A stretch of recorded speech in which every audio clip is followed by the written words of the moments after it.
Before, I don't want to say the average American, but like many Americans, I let the news make up my mind, which can be rather scary at times. Without outwardly knowing it, I would say I was a closet Islamophobic person here.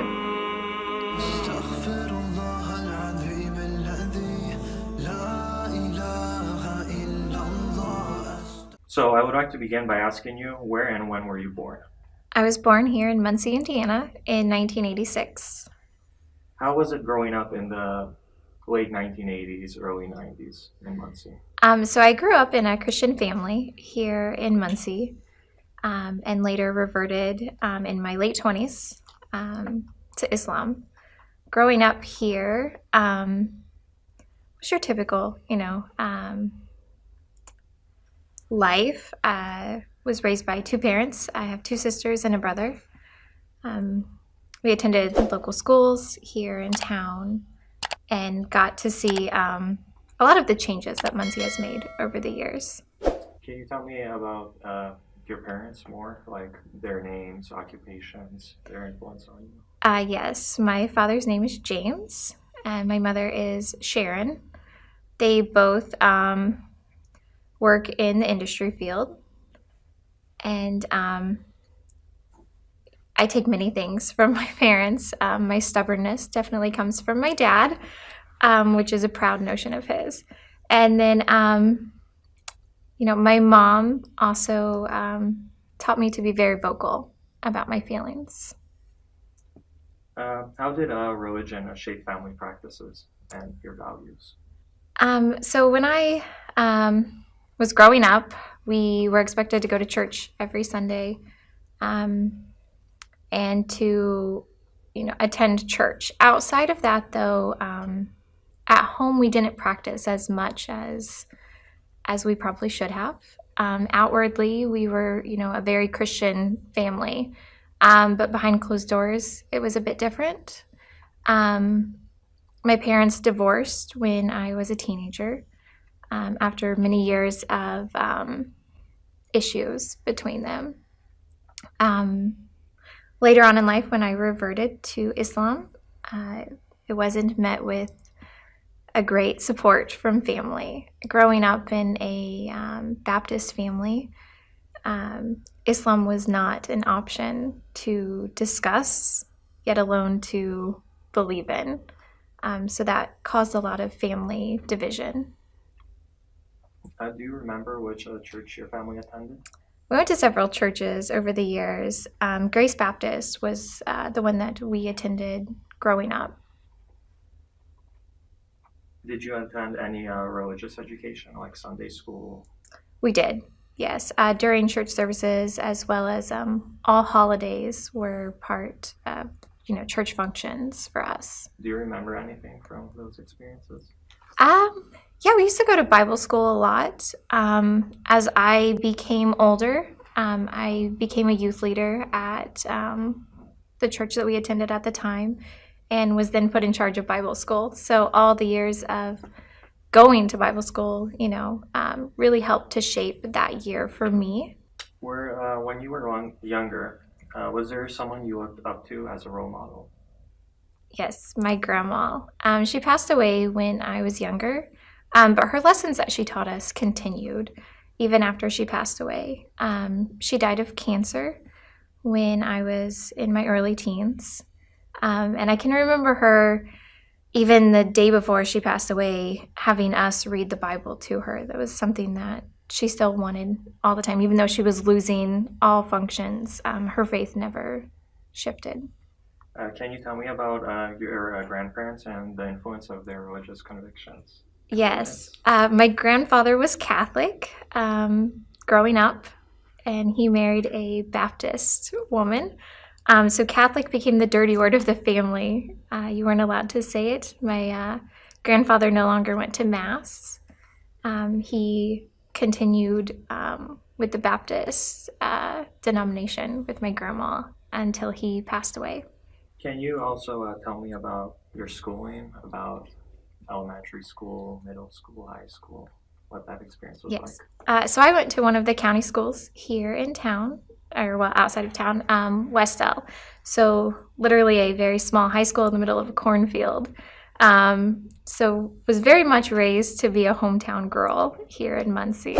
Before converting to Islam, do you remember when you started questioning your faith?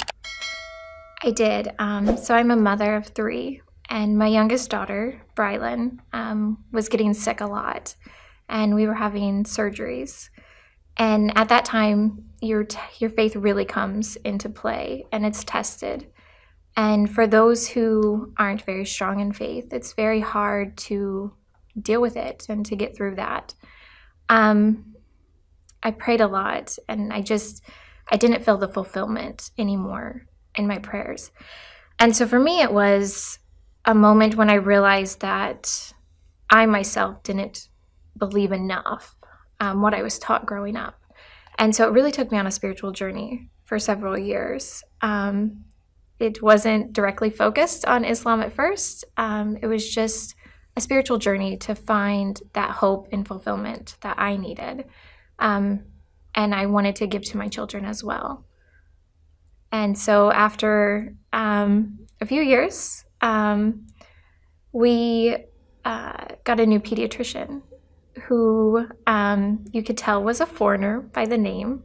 And in our family, we were raised to only have white male doctors. It was just kind of how it was. But he had openings, and we really needed to get into a new pediatrician. My daughter's pediatrician had just moved. So I set up the appointment with him, thinking that eventually we would change as soon as another doctor had openings. And before we went to the appointment, I can remember telling my daughter to not say anything about the way that he spoke or the way he looked, because for me, I just assumed he was going to talk differently. And in walked the doctor, who spoke perfect English, no accent, was detected. And my daughter was giving him pictures that she had, drawn while we were waiting, and came up to me at the end of the appointment and told me that, Mommy, he doesn't sound different at all, where everyone in the room obviously could hear, as children would do. So it was quite embarrassing for me, and also a realization that I myself had become very judgmental. Started to really debate with him things as far as her treatment and what we were going to do. A lot of it, I relied on my teachings growing up, which was that we didn't really do a lot of medicine. If God wanted you to be healed, you would, through enough prayer and conviction. So I started to kind of let him know that I didn't really want to take the medication route. I didn't want to do many more surgeries. And he asked me why. And so I, told him that's how we were raised. But then he further asked why. And I couldn't answer that question. So that started more of, I guess you would say, a deeper journey for me. I wanted to understand why I was taught these things and why that's what my family believed. And so when I went to my mom to ask her some of these questions, she couldn't give me an answer. It was just, this is how we have been taught. And I got in touch with an amazing woman who was part of the Muslim community. And we started to talk, and we became very close. She's now my spiritual mother. And from there, I went to my first meeting, started to learn, more about deeper knowledge of Islam. At that point, my knowledge was still pretty bland. And the more that I read and the more that I learned, the more fulfilled I felt. And my prayers became deeper for me. And so that really was a highlight in my journey. Going back a little, what were your thoughts about Muslims and Islam before you met this doctor? Before, I don't want to say the average American, but like many Americans, I let the news make up my mind, which can be rather scary at times. Without outwardly knowing it, I would say I was a closet Islamophobic person here. I would deter my children from getting too close. There was that fear that I had, a very ignorant fear that was based on lack of knowledge and understanding.